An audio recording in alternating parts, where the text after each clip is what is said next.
workout routine, we're going to be doing 45 seconds of 10 different exercises. Let's go ahead and get started with the first exercise. Go ahead and lay down on the mat. We're going to be doing flutter kicks first.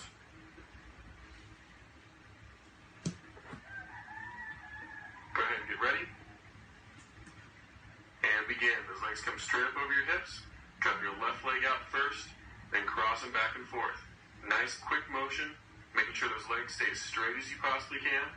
Bring that leg up over top of your hip, over top of your chest a little bit, then all the way back out to almost touching the ground, and right back up again.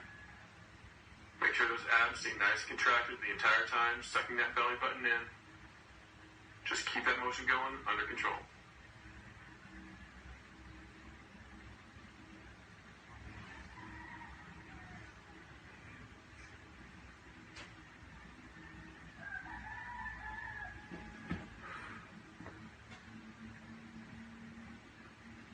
Two more. 1 and 2. Go ahead and let those legs relax. Let's move on to the next one. This is the reaching oblique crunch. Go ahead and get ready. And begin. Crunch up and try to rotate those shoulders sideways. You want to try to get both those shoulders off the ground as best you can. Nice tight squeeze, reaching the outside of that thigh. Try to keep those hips flat on the ground. Try not to let them roll.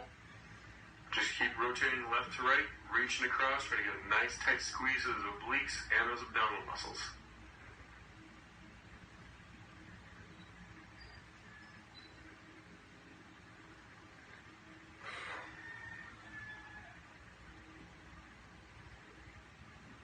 Got 2 more on each side.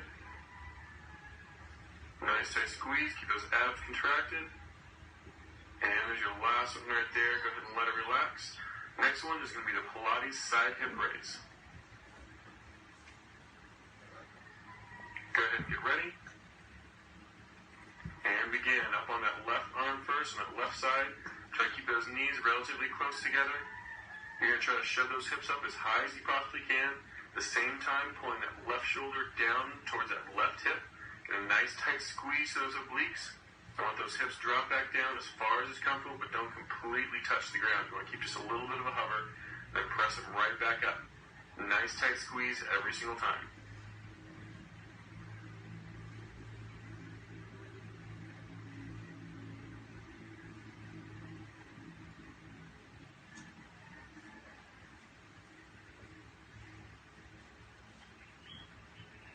Almost done. Just one more. And let it relax. Alright, let's switch it over to the other side. Do the same exact motion on the right side this time. Go ahead and get ready. And begin. Bring that hip up nice and high. Same thing, you're going to try to pull that right shoulder down towards that right hip. Get a nice tight squeeze in that oblique. I want that hip drop back down, but don't completely touch. Keep a little bit of a hover and right back up. If you want to make these harder, you can always kick those feet out completely straight, so you're going off of those toes rather than off that knee.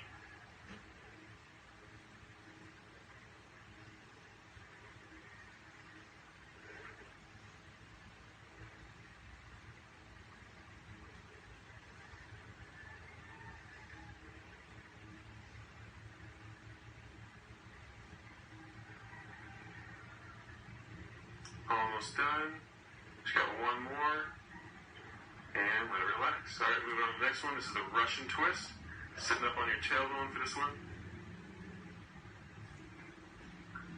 Get ready. And begin. Lean back. Keep that chest nice and straight. You want a nice straight line through that torso. Rotating left to right as far as you can. It's more about range of motion than it is about how fast you can do it. Now for the easier version, you can keep your feet on the ground just like we're doing here. Otherwise, if you want to make it more difficult, lean back just a little bit further and get those feet up off the ground so they're actually hovering off the ground just a little bit. Leaning back like that actually makes those core muscles have to work a lot harder to help you keep that balance. Burns more calories, makes it much more difficult to do the motion.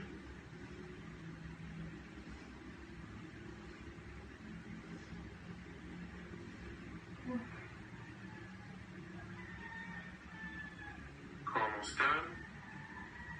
And let it relax. Alright, moving on to the next one. This is a toe touch crunch. So laying out flat on your back for this one, legs straight above those hips. Get ready. And begin. Get those legs up there nice and high. Straight up. Don't let them come over top of your stomach. You want them right on top of those hips. Crunch up like you would with a regular crunch, but instead of forward, you want to go straight up like you're trying to touch those toes. The higher you get up towards those toes, the more those abs are going to have to work. Also, make sure as you lean back, you don't let those abdominal muscles release.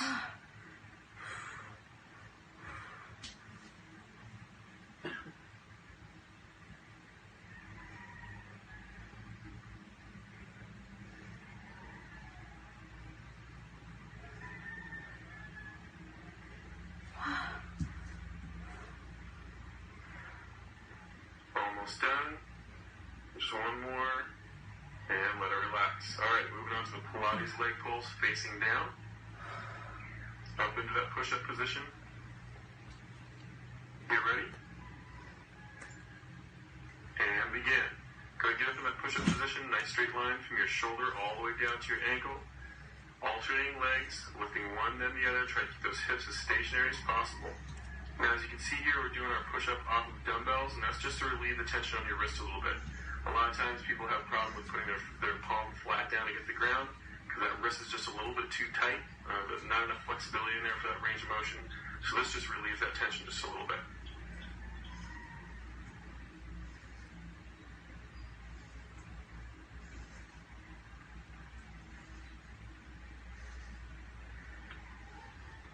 Almost done.